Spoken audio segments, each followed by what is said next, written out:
Vamos a presentar, su nombre es Ariel Álvarez Valdés y vos me vas a... ¿Te puedo tutear? Claro que sí. Gracias, muchas gracias. Vos me vas a corregir si yo le pifio en algún cargo. Es licenciado en Teología Bíblica por la Facultad Bíblica Franciscana de Jerusalén, en Israel, y doctor en Teología Bíblica por la Universidad Pontificia de Salamanca, España. Estos son algunos de los tantos logros que has obtenido a lo largo de toda tu carrera. Anoche, por ejemplo, en la conferencia que dimos hablamos de los hermanos de Jesús. Hay gente que dice que los hermanos de Jesús eran primos. No, eran hijos de la Virgen María, y eso no afecta en nada a la grandeza de la Virgen María, no afecta en nada que haya tenido otros hijos con San José y que hoy se puedan decir. Tengo dos preguntas.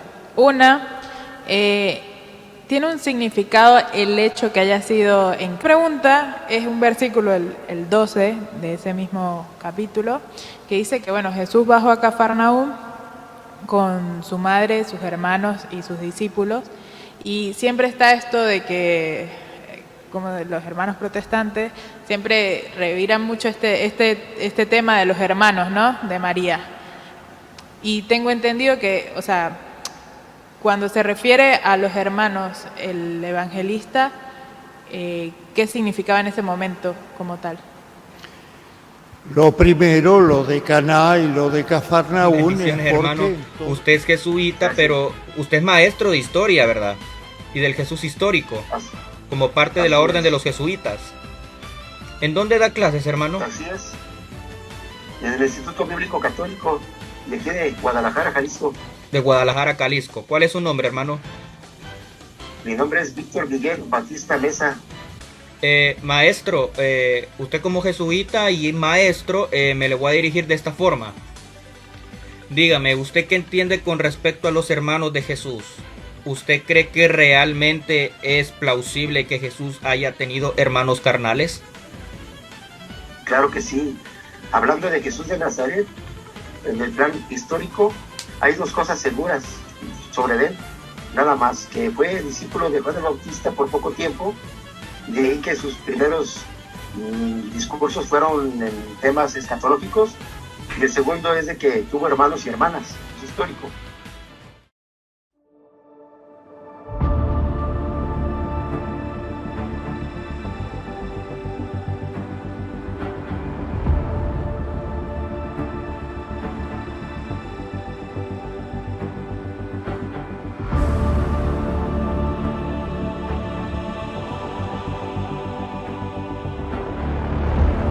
A pesar de que el dogma mariano se iba solidificando introduciéndonos en la Edad Media, aún todavía había opositores a la virginidad perpetua.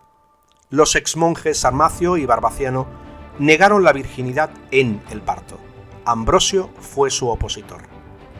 En el año 390, Bonoso de Sárdica rechazó la virginidad perpetua.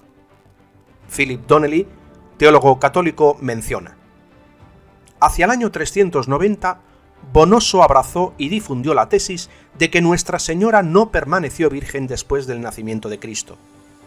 Ya hemos visto que en aquella época dichas opiniones podían impunemente defenderse sin siquiera provocar escándalo entre los cristianos orientales y aún entre los católicos de Constantinopla. Aún así, el destino de Bonoso en Oriente fue el mismo que el de Joviniano en Occidente. Bonoso provocó las iras de los obispos vecinos, que refirieron el asunto al sínodo reunido en Capua en el invierno de 392. Ambrosio no quiso juzgar el caso, puesto que Bonoso no estaba bajo su jurisdicción, pero ofreció a los obispos de Liria directivas y argumentos para resolver la crisis. No anduvieron remisos los obispos de Liria, sino que pronto excomulgaron solemnemente a Bonoso y clasificaron su doctrina entre las heréticas. Entra ya en escena en el siglo V Agustín de Hipona, uno de los mayores defensores de la virginidad perpetua de María. Agustín, sin vacilar, declaró herejes a Elvidio y Joviniano y quedó la virginidad perpetua de María a salvo de toda discusión o duda en Occidente. De hecho, la influencia de Jerónimo, Ambrosio, Agustín y los sínodos de Milán y Roma fueron muy poderosos. Los ascetas tuvieron una dura batalla, pero al fin salieron victoriosos. Philip Donnelly sigue comentando en su libro: hemos observado a lo largo de este proceso la influencia que tuvieron los ascetas, lenta pero profunda, en el desarrollo de la doctrina de la virginidad perpetua de la Madre de Dios. Era pues natural que los partidarios de la virginidad y de las prácticas ascéticas identificaran la virginidad perpetua de María con su propia causa, cuyo modelo y ejemplo era ella. En el siglo IV ya se habían postulado en contra de la virginidad Eunomio de Cícico, Elvidio, Joviniano, los exmonjes Sarmacio y Barbaciano, Bonoso, obispo de Sárdica, y la supuesta secta árabe de los antidicomarianos. Incluso Epifanio y Jerónimo negaron la virginidad perpetua en el parto. Llegó en el año 431 el concilio de Éfeso y se estableció que herejes cismáticos y católicos de todo el Oriente creían unánimemente en la virginidad perpetua de María. No fue hasta el año 451 que el concilio de Calcedonia reconoció a María como la siempre virgen. En el año 553, el segundo concilio de Constantinopla le dio ese mismo título, y en el concilio de Letrán del año 649, el Papa Martín I enfatizó que María fue siempre virgen antes, durante y después del nacimiento de Cristo. Citamos: si alguno, de acuerdo con los santos padres, no confiesa que María Inmaculada es real y verdaderamente Madre de Dios y siempre virgen, en cuanto concibió al que es Dios único y verdadero, el Verbo engendrado por Dios Padre desde toda la eternidad, en estos últimos tiempos, sin semilla humana y nacido sin corrupción de su virginidad, que permaneció intacta después de su nacimiento, sea anatema.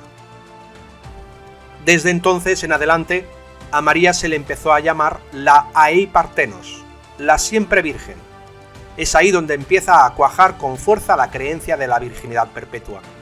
Pero eso no significaba que no hubieran grupos de cristianos que negaran la doctrina. Este fue el caso de los paulicianos. Estos fueron una agrupación cristiana que apareció en la zona de Armenia en el siglo VII y que se desarrolló en Anatolia y en los Balcanes. El clérigo anglicano James Crazy Robertson escribió el libro Historia de la Iglesia Cristiana. En él dice: no solo negaron a la Santísima Virgen los excesivos honores que los católicos le habían otorgado gradualmente, sino que se dice que la menospreciaban por completo. Negaron su virginidad perpetua, mientras sostenían que nuestro Señor no tomó realmente de su sustancia, sino que trajo su cuerpo del cielo y que su nacimiento fue solo en apariencia. El llamado San Focio el Grande fue un maestro y respetado patriarca de Constantinopla. En su primer libro titulado Contra los maniqueos y los paulicianos, escribió de ellos: después del nacimiento de Jesús, la Virgen pura e Inmaculada había tenido otros hijos de José. Así, aunque la casi totalidad de la cristiandad aceptaba la virginidad perpetua de María, había cristianos que no la aceptaban, que habían admitido que María había tenido más hijos. Los paulicianos, aunque no se puede asegurar, se extendieron hasta el siglo IX. No sorprende entonces que si se relacionaba la pureza de la Virgen con su castidad, también de José el carpintero, su esposo.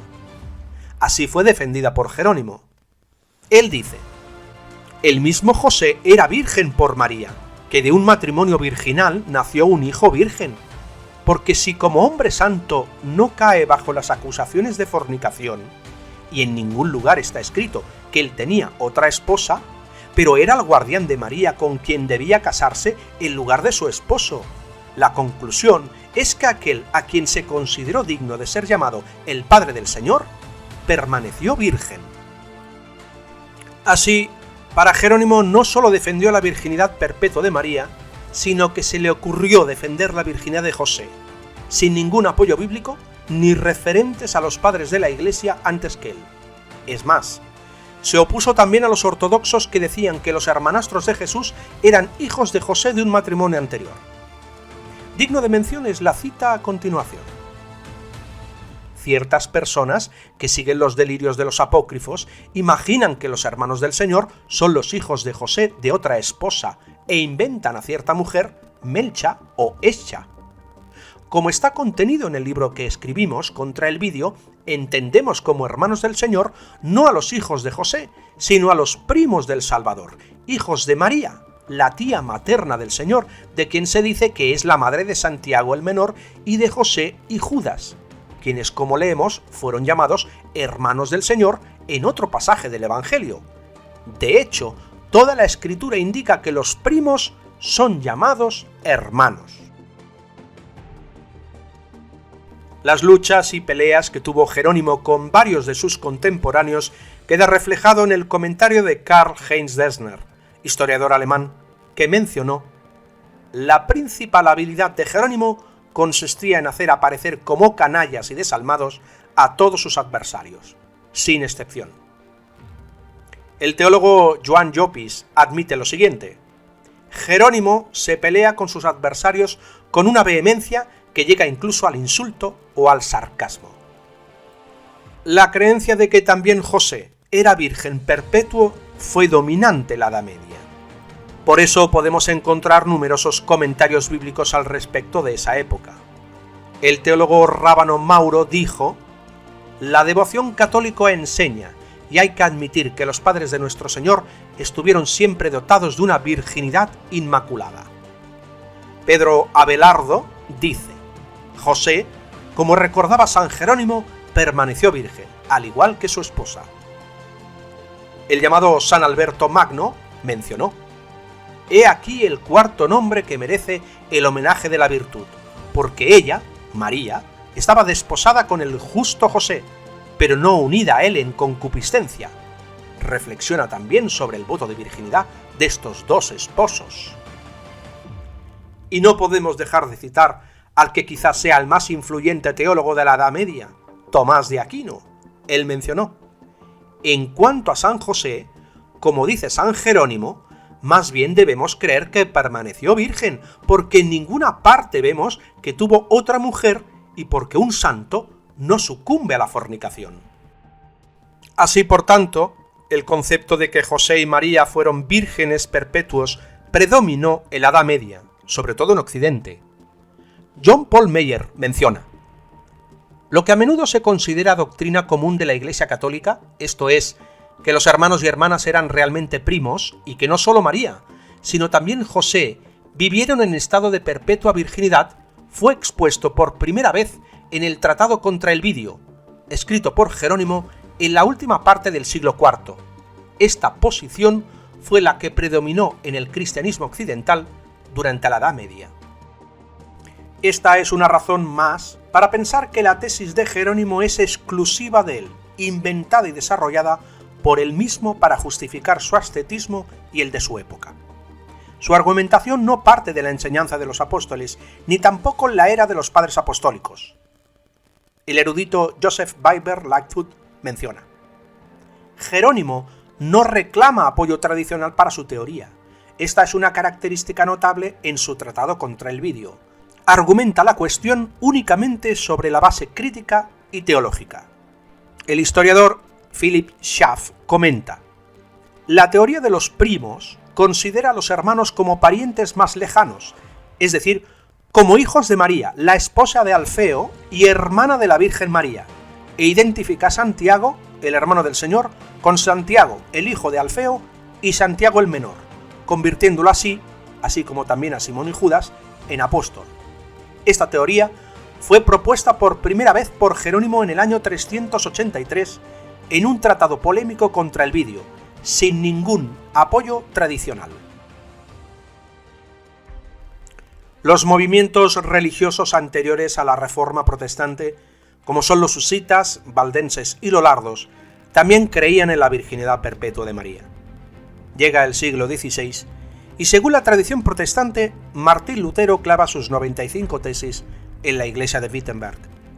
Empieza así la llamada Reforma Protestante, que buscaba reformar la Iglesia Católica en prácticas y enseñanzas. Con el tiempo se formaron diferentes denominaciones protestantes, pero muchas de ellas seguían aferradas a costumbres y prácticas eclesiales de siglos. Martín Lutero seguía creyendo en la virginidad perpetua de María.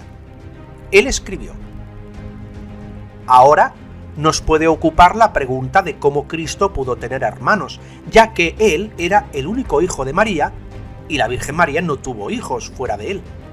Me inclino a estar de acuerdo con aquellos que declaran que hermanos realmente significa primos, aquí, porque la Sagrada Escritura y los judíos siempre llaman a los primos hermanos. Sin embargo, Lutero dejó claro que esta creencia no era un artículo de fe, es decir, no era obligatorio para los cristianos.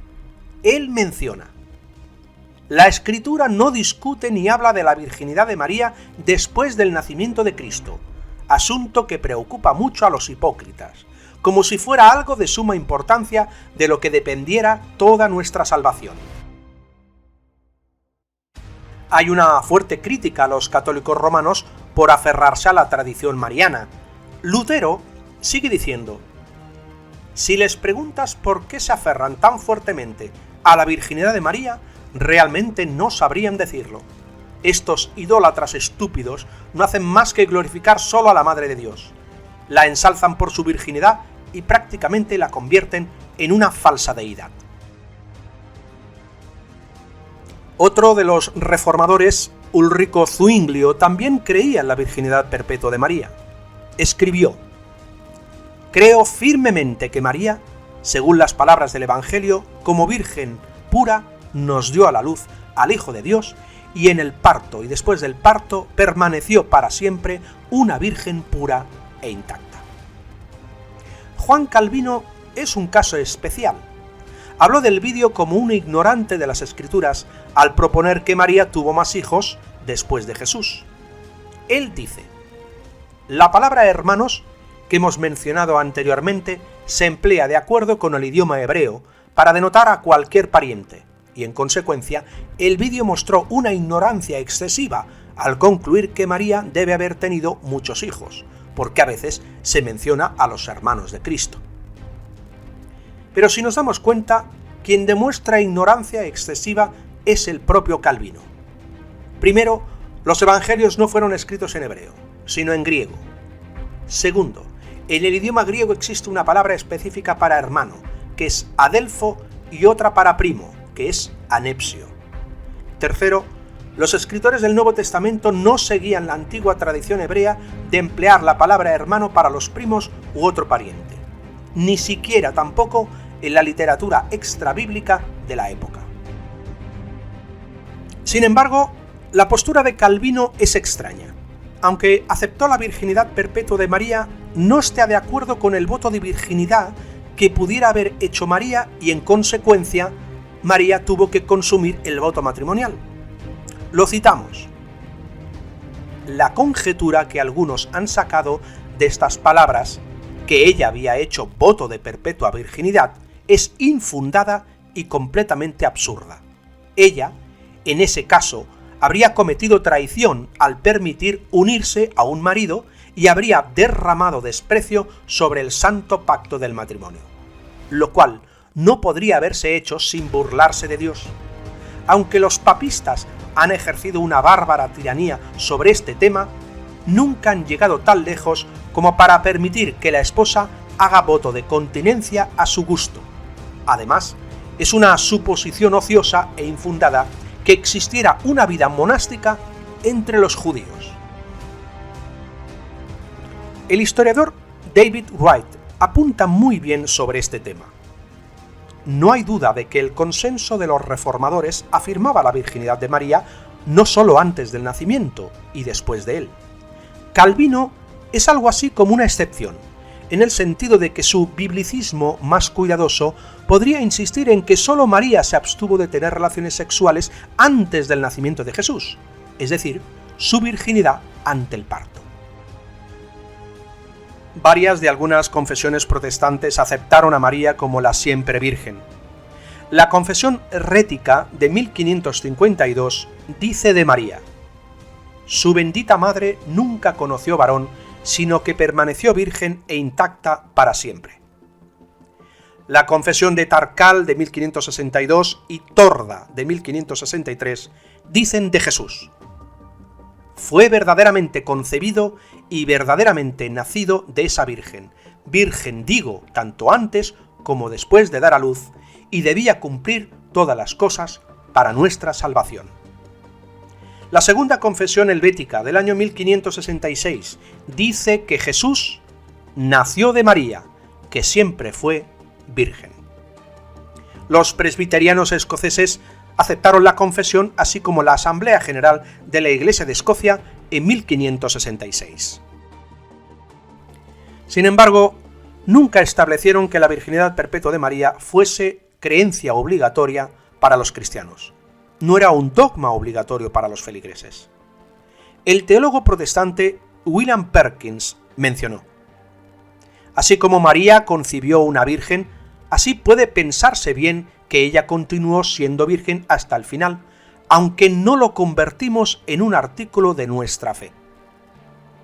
James Ussher, destacado teólogo del siglo XVII, dijo lo siguiente: no hacemos de la virginidad perpetua de María una cuestión de religión, sino una opinión probable en la medida en que se pueda mantener. Pietro Martir Vermigli fue un teólogo reformista italiano. Dice: no necesitamos creer nada que esté fuera de la palabra de Dios. No es necesario creer que María permaneció virgen, ya que las Escrituras no lo afirman explícitamente. De hecho, las citas pueden ser más numerosas, pero es suficiente para demostrar que aunque algunos grupos protestantes podían creer en la virginidad perpetua de María, no la consideraban ni un dogma ni un artículo de fe.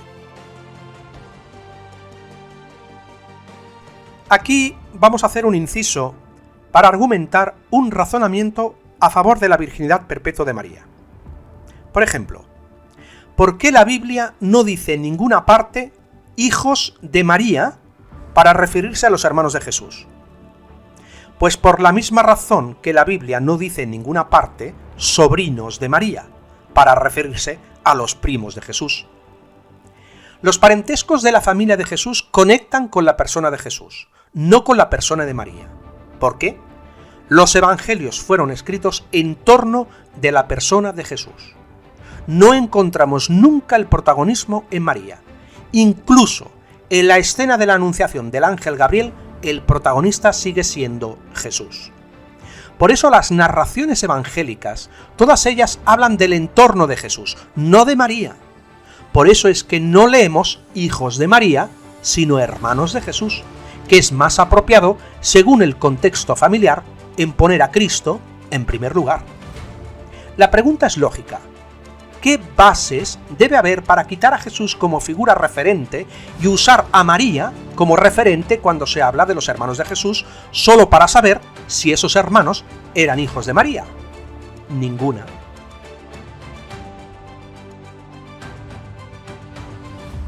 A pesar de que en sus inicios la mayoría de los grupos protestantes aceptaba la virginidad perpetua de María, el método histórico crítico, junto con el análisis gramatical, contextual e histórico de los evangelios, hicieron que varios grupos protestantes aceptasen que María había tenido más hijos. Pero no solo eso. Acercándonos a la edad contemporánea, cada vez son más numerosos los teólogos y eruditos sacerdotes católicos que aceptan la misma idea, que María tuvo más hijos. Pero no nos adelantemos, sigamos con la historia. Gisbertus Boetius fue un teólogo calvinista holandés.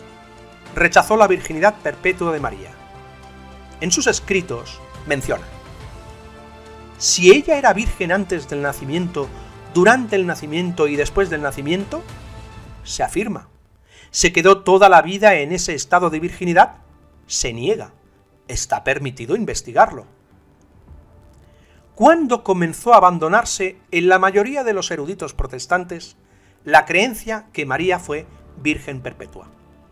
El teólogo católico John Paul Meyer contesta: con la llegada de la Ilustración ganó aceptación entre los protestantes de la corriente mayoritaria la idea de que los hermanos y hermanas eran hijos biológicos de María y José. A partir de esas fechas, la mayoría de grupos protestantes hicieron un análisis bíblico, histórico y filológico sobre los hermanos de Jesús de forma más objetiva, dejando a un lado la tradición. enfocando la atención en lo que se llamaría el estudio histórico-crítico de la Biblia. Es interesante notar lo que dijo la teóloga católica Uta Ranke Heinemann, que dijo: si leemos sin prejuicios el Nuevo Testamento, nos encontraremos incluso con que María tuvo varios hijos e hijas. Pero aceptar sencillamente eso, tal como se dice en la Escritura, significaría que María llevó una vida ajena al celibato, incluso contraria a él. De ahí que fuera preciso reformar la imagen de María que presenta el Nuevo Testamento, precisamente como madres con hijos. Así, se le negaron los hijos, salvo uno, Jesús. Se le quitaron a ella y se les declaró inicialmente hijos tenidos por José en un supuesto matrimonio anterior. Luego, sin embargo, se purificó su entorno de cuanto oliera a matrimonio. También su marido debió ser soltero, también él debía ser virgen. En consecuencia, los hijos e hijas de María tampoco podrían seguir siendo hijos de José, pues eso podría haber salpicado negativamente el estatus virginal de María. De ahí que se terminara por convertir a los hermanos y hermanas de Jesús en sus primos y primas. La mayoría de los grupos protestantes empezaron a afirmar que María tuvo más hijos. Negaron la virginidad perpetua de María, aceptaron que María necesitaba de la redención de su hijo Jesús, al ser ella también pecadora. El teólogo luterano alemán Heinrich Wilhelm Meyer sostuvo que, naturalmente, se entendería que estas palabras se refieren a los hermanos según la carne, hijos de José y María, nacidos después de Jesús. Pero esta referencia queda fuera de toda duda por el hecho de que la madre se menciona al mismo tiempo. Otros eruditos protestantes que llegan a nuestro tiempo y reconocidos se sumaban a la creciente lista de aquellos grupos que ya no aceptaban la virginidad perpetua de María. Leonhard Usteri, Theodor Schott, Otto Baumgarten, Karl Hatto, Konrad von Hofmann, Franz Xaver Refmayer, Albert Barnes. Theodor von Zahn fue un erudito protestante nominado 3 veces al Premio Nobel de Literatura. También negó la virginidad perpetua de María en su libro titulado Investigación sobre la historia del canon del Nuevo Testamento y la literatura de la Iglesia primitiva. Hermanos y primos de Jesús. Con la llegada del pentecostalismo, iglesias bautistas, reformadas, presbiterianas, aparecieron comentarios bíblicos, libros, enciclopedias, ensayos, artículos que indicaban claramente que los hijos de María eran hijos biológicos. Actualmente, reconocidos eruditos protestantes como John MacArthur han escrito varios libros sobre el tema. En uno de ellos dice: Jesús tuvo hermanos efectivamente. Mateo los conecta explícitamente con María, indicando que ellos no eran primos o hijos de José de un matrimonio previo. Deciros personalmente que de todos los libros que he podido leer y que de ello estoy haciendo estos vídeos, aconsejo 2 principalmente. El del teólogo católico John Paul Meyer, un judío marginal, y del erudito bíblico Eric Svensson, ¿Quién es mi madre?, el papel y el estatus de la Madre de Jesús en el Nuevo Testamento y el catolicismo romano. Nos acercamos, por lo tanto, a una parte favorita de este vídeo y creo que a ustedes les va a gustar muchísimo. Es la cantidad creciente de erudición y teología católica que niegan la virginidad perpetua de María. Muchos de estos eruditos ya se han mostrado en los vídeos anteriores. John Paul Meyer, John McHugh, Raymond Brown, Karl Donfried, Joseph Fitzmayer, John Reumann, Xavier Picaza Ibarrondo, Armand Puig, Lorenz Oberliner, Jerome Neirey, Philip Donnelly, Regina Buscler, François Refull.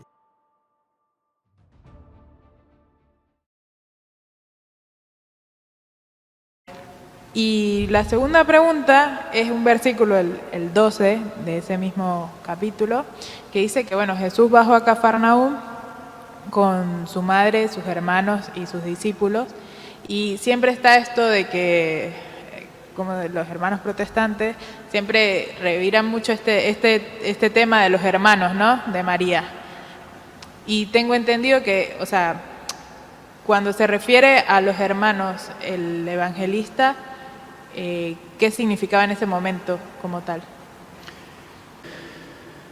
Y después en el capítulo 2 sí que aparece por primera vez la palabra hermanos, que se va a repetir muchas veces en los otros evangelios también, sobre todo en Marcos, como se dirá, sus hermanos acaso no son Santiago y Joseto y Judas, y las hermanas no están todas entre nosotros.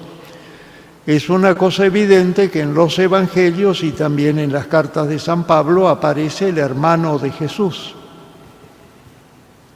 En el siglo V fue cuando allí con San Jerónimo y San Epifanio se comenzó a hablar fuertemente de la virginidad perpetua de María.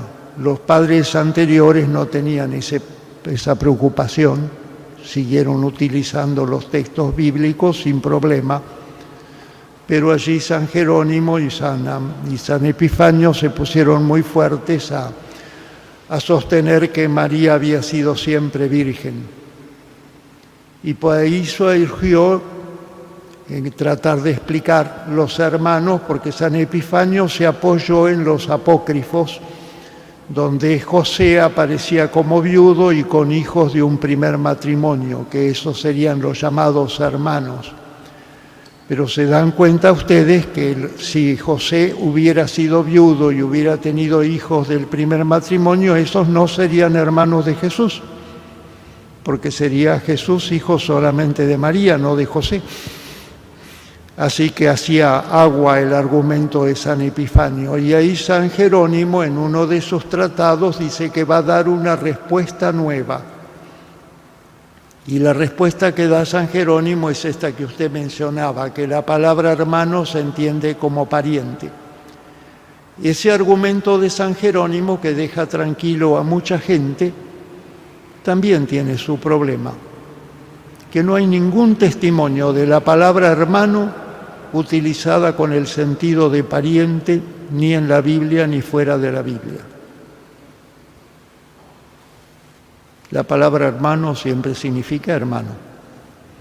Por eso hay que dejar que es un problema no resuelto todavía y que en la hipótesis, insisto en esto, en la hipótesis de que María hubiera tenido otros hijos, ¿qué le quita su santidad?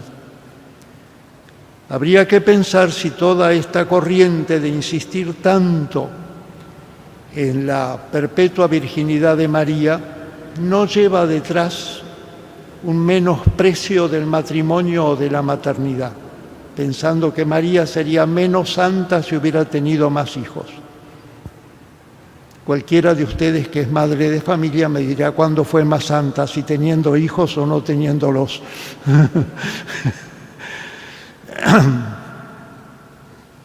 A mí no me molesta mucho porque tanto en un caso como el otro no me mueve para nada la fe. Es algo que se refiere a la Virgen María, no es como las cosas referentes a Jesús que sí, que entonces me afectan a la fe. Pero las cosas que afectan a la Virgen María, muy bien, sería para la gloria de María, pero no hago tanto problema sobre eso. Y los protestantes entonces, que no se metieron con esto de San Jerónimo ni de San Epifanio, leen el texto bíblico como está, que siempre habla de los hermanos de Jesús y de Santiago, que era el hermano de Jesús, como dice San Pablo, de ese Santiago que, como dice un escritor de la época, era tan piadoso que nunca se bañó. Vamos a presentar, su nombre es Ariel Álvarez Valdés y vos me vas a... ¿Te puedo tutear? Claro que sí. Gracias, muchas gracias. Vos me vas a corregir si yo le pifio en algún cargo. Es licenciado en Teología Bíblica por la Facultad Bíblica Franciscana de Jerusalén, en Israel, y doctor en Teología Bíblica por la Universidad Pontificia de Salamanca, España. Estos son algunos de los... Puede estar de acuerdo o no, pero lo más egoísta es guardárselo para uno. Así es, y efectivamente yo estaba tranquilo en las cosas que enseñaba. A mí me dolía la gente que ignora muchas cosas. Anoche, por ejemplo, en la conferencia que dimos hablamos de los hermanos de Jesús. Hay gente que dice que los hermanos de Jesús eran primos. No, eran hijos de la Virgen María, y eso no afecta en nada a la grandeza de la Virgen María, no afecta en nada que haya tenido otros hijos con San José y que hoy se puedan decir estas cosas. Pero bueno, hay gente que le molesta o cree que con esto estamos destruyendo la fe de las personas, cuando no es así. Bueno, vamos a ver cómo sigue la historia.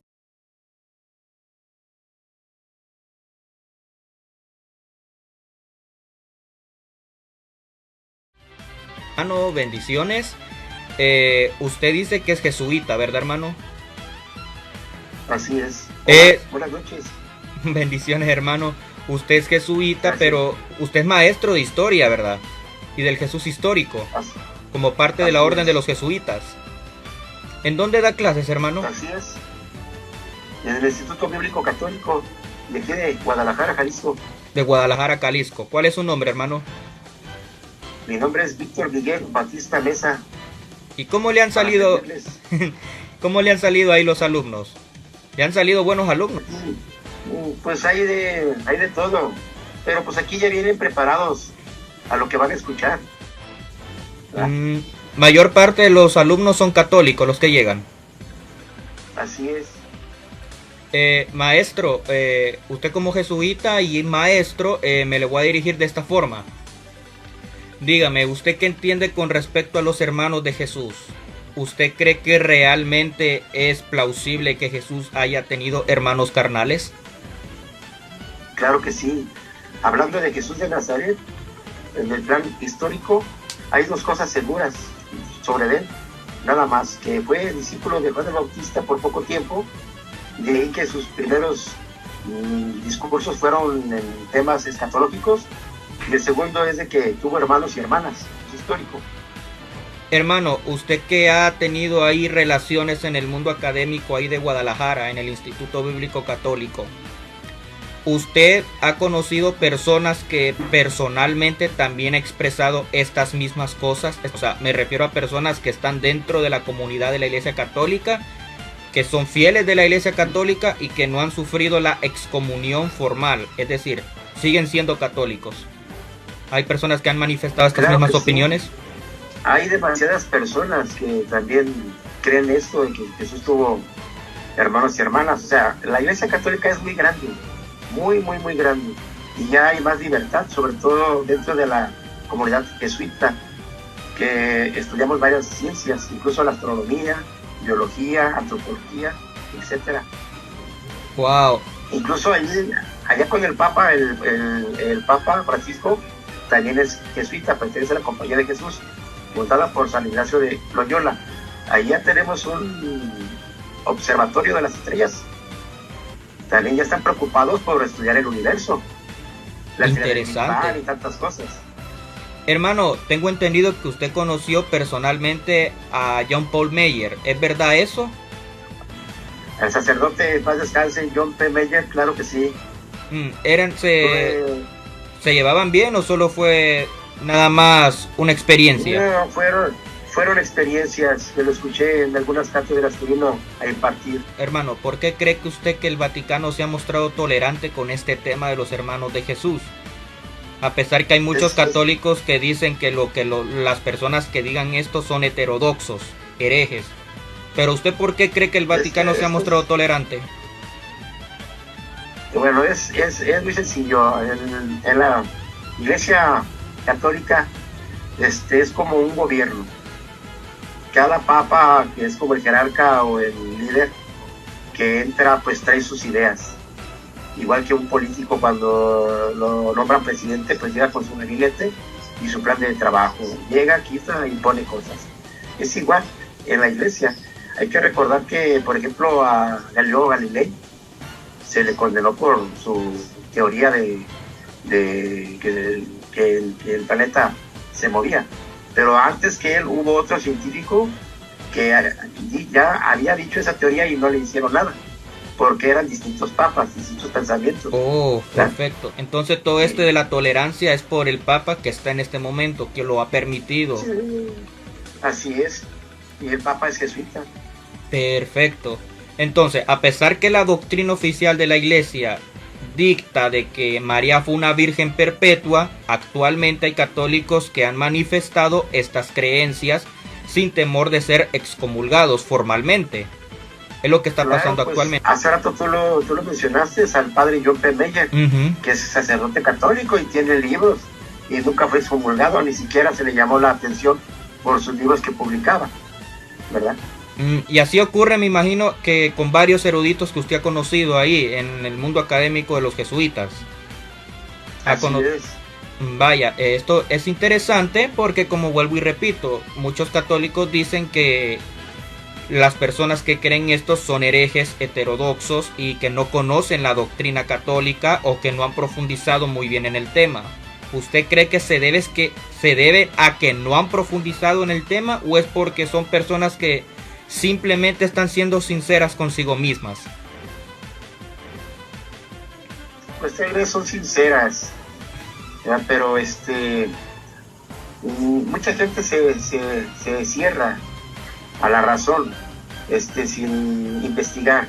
Aquí es cuestión de investigar. Vamos a investigar las tradiciones y costumbres de un pueblo que no es nuestro pueblo, ni de aquí a América, es un pueblo de allá del Medio Oriente, ya milenario, semita. Vamos a ver cómo vivían en aquel tiempo.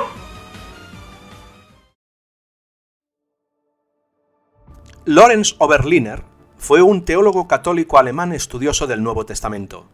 Él mencionó: el hecho de que los hermanos físicos de Jesús existieran aparentemente estaba firmemente anclado en la tradición cristiana primitiva y se transmitió sin vacilación. Rudolf Pecht, otro teólogo católico, fue asesor del Sínodo de Würzburg para la implementación de las decisiones del Concilio Vaticano II. Él comentó en su libro: nuestro pasaje probablemente contrastaba con una preeminencia natural de los hermanos del Señor en comunidad. Las palabras Adelphai y Adelphos indican los hermanos y hermanas carnales de Jesús. El teólogo católico Jean Gilles mencionó: los 4 evangelios canónicos brindan evidencia concordante de que Jesús tenía verdaderos hermanos y hermanas. En presencia de datos existentes que forman un bloque coherente, sin grietas, la posición tradicional parece vulnerable, difícil de sostener.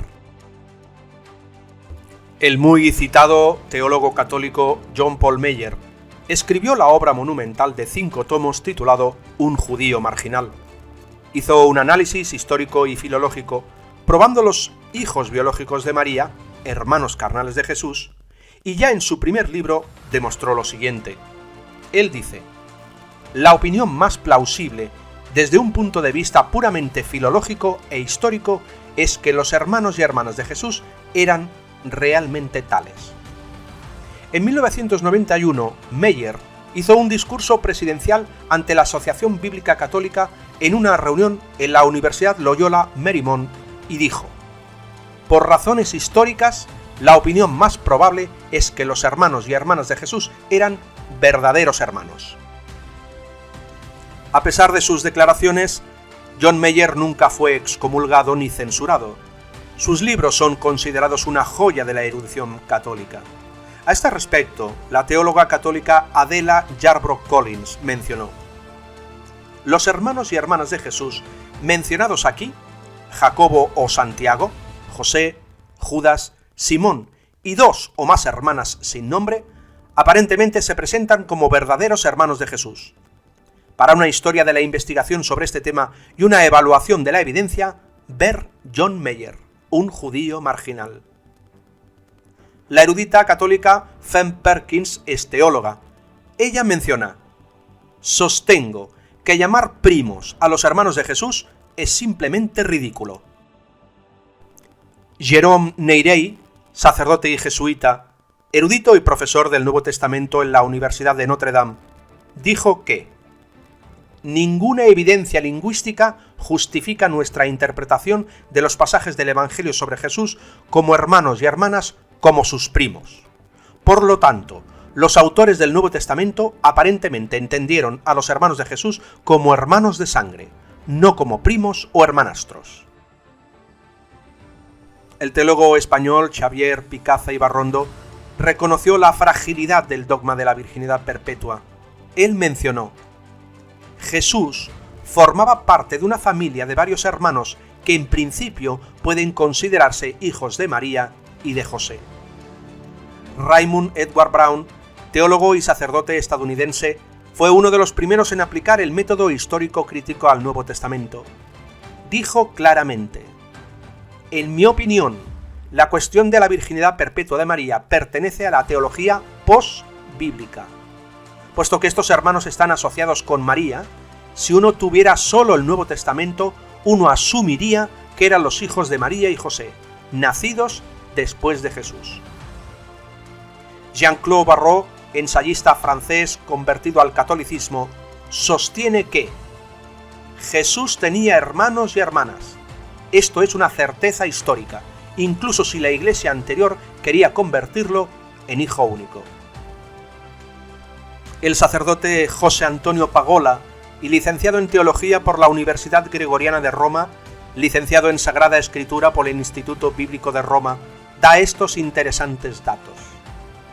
El término adelphos, utilizado por el evangelista, significa normalmente hermano en sentido estricto, no primo ni pariente. Desde un punto de vista puramente filológico e histórico, la postura más común de los expertos es que se trata de verdaderos hermanos y hermanas de Jesús. Meyer, tal vez el investigador católico de mayor prestigio en estos momentos, después de un estudio exhaustivo concluye que la opinión más probable es que los hermanos y hermanas de Jesús lo fueran realmente. Esta es la realidad actual de la comunidad católica. Eruditos, jesuitas, biblistas, profesores del Nuevo Testamento, negando la virginidad perpetua de María. Es un hecho innegable. No han sido excomulgados, sus libros siguen vendiéndose. De hecho, ya lo mencionaba John Mayer. Él menciona: en las últimas décadas, algunos teólogos y exégetas católicos han adoptado la idea de que los hermanos y hermanas eran realmente tales. Destaca entre los exégetas católicos el alemán Rudolf Pesch, quien defendió la posición de verdaderos hermanos en su imponente comentario sobre Marcos en 2 volúmenes. Aunque sus afirmaciones provocaron un aluvión de polémicas entre los católicos alemanes, Pesch nunca ha sido censurado ni condenado oficialmente por Roma a causa de sus opiniones. Erik Svendsen también menciona esta tendencia por parte de los estudiosos católicos. La opinión de que los hermanos y hermanas de Jesús, como hermanos biológicos, es sostenida prácticamente por todos los intérpretes protestantes de hoy, así como por un número creciente de intérpretes católicos romanos. En el último campo, John Mayer ha defendido este punto de vista en varios lugares, y como Rudolf Pesch y el Comité Católico del Grupo de Trabajo del MNT, que también se suscriben al punto de vista del verdadero hermano, aunque solo sea en un nivel de redacción, y otros eruditos católicos que se suscriben a este punto de vista incluyen a Raymond Brown, Fitzmayer, Mackenzie y Laverdiere, entre otros. El profesor alemán Ludwig Neidhardt señala esta misma tendencia. Es un tema popular de los críticos evangélicos de la Iglesia Católica con el que suelen avergonzar fácilmente a un católico, especialmente con referencia a los hermanos de Jesús en el Nuevo Testamento. Pero los teólogos católicos de hoy también se oponen a menudo a una comprensión literal de la virginidad eterna de María. El teólogo católico Lorenz Oberliner y un año después el exégeta católico Rudolf Pesch se pronunciaron a favor de la tesis de los hermanos biológicos de Jesús. Como resultado, más y más teólogos católicos adoptaron la posición de que la virginidad de María solo debía entenderse simbólicamente. De interés es el comentario del escritor francés Pierre-Antoine Bérain, que comenta: en nuestros días es aceptado por la mayoría de los exégetas protestantes y un número de eminentes exegetas católicos cuya probidad erudita es más fuerte que su alineamiento dogmático. El sacerdote y teólogo católico Eugène Laverdière sostiene que los eruditos católicos somos capaces de aceptar el significado normal de hermanos como hermanos de sangre. También respetamos la enseñanza de la Iglesia de que Jesús era el único hijo de María. La razón por la que esto ha sido tan problemático para muchos es nuestra propensión a saltar demasiado rápido de nuestros análisis filológicos del texto a las consideraciones históricas. El erudito académico y teólogo John Painter destacó: las conclusiones más obvias a sacar es que Jesús y los que son llamados sus hermanos y sus hermanas eran hijos de José y María. Así, ¿por qué muchos eruditos católicos están aceptando la tesis de que los hermanos de Jesús son verdaderamente sus hermanos biológicos? El erudito David G. Hunter responde: es justo decir que las doctrinas de la virginidad de María posparto y en el parto tienen solo una base frágil en la tradición de los primeros 3 siglos. Otro punto en cuestión es lo que señaló la teóloga católica Regina Boscler. Las formulaciones de la Iglesia afirman que María fue virgen antes, concepción virginal, durante, parto milagroso, y después de que dio a luz a Jesús, virginidad perpetua, aunque esta doctrina nunca ha sido declarada oficialmente de una manera solemne y extraordinaria como una verdad infalible. Y así es. La virginidad perpetua de María es una de las enseñanzas más recurrentes de la Iglesia Católica, si bien nunca ha sido objeto de una declaración extraordinaria e infalible de tal Iglesia. El erudito en judaísmo y cristianismo, James Daniel Tabor, dice que la idea de la virginidad perpetua de María fue afirmada en el Segundo Concilio de Constantinopla en 553 y el Concilio de Letrán en 649. Aunque es una parte firmemente establecida del dogma católico, nunca ha sido objeto de una declaración infalible por parte de la Iglesia Católica Romana. Y cada vez se suman más eruditos y teólogos católicos que aceptan que desde un punto de vista bíblico, filológico e histórico, los hermanos de Jesús son realmente hermanos biológicos de Jesús, hijos de María, superando la tendencia asceta que se mantuvo durante siglos. El conservador católico Jean-Pierre Lemonon, profesor emérito de la Facultad de Teología de la Universidad Católica de Lyon y especialista del Nuevo Testamento, admite lo siguiente: la virginidad perpetua de María hay que pensarla a la luz de la tradición y de la confesión de fe. No hay que buscar en la Escritura ninguna prueba de semejante convicción. A día de hoy, poner en duda la virginidad perpetua de María no es la excepción en las filas de eruditos católicos. Pero no solo es en esta doctrina. Por ejemplo, una encuesta hecha en el 2019 mencionaba que solo 1/3 de los católicos estadounidenses están de acuerdo con su Iglesia en que la Eucaristía es el cuerpo y la sangre de Cristo. En otras palabras, esta misma publicación indicaba que el 69% de los católicos creían que el cuerpo y la sangre de Cristo eran un símbolo y no una expresión literal. Este es el resultado cuando una organización religiosa impone creencias y dogmas a sus feligreses con una base tan frágil y sin fundamento sólido. Vamos a dar por concluido este estudio en los vídeos que hemos analizado sobre la virginidad perpetua de María, una enseñanza sin fundamento bíblico, ni filológico, ni histórico. Pondremos broche final a la cita del libro ¿Qué se sabe de Jesús de Nazaret?, escrito por 3 estudiosos católicos: Rafael Aguirre, Carmen Bernabé y Carlos Gil. Incluso después de la composición de los textos evangélicos y las cartas de Pablo, el obispo de Jerusalén, Egesipo, del siglo II, subraya el carácter carnal de los hermanos de Jesús, distinguiendo los hermanos de Jesús de los primos de Jesús. Más adelante todavía, Tertuliano, a fines del siglo II e inicios del III, en su polémica contra Marción, defendió con claridad el carácter carnal y real de los hermanos de Jesús. Desde un punto de vista puramente histórico, esta opinión no podría ser descalificada.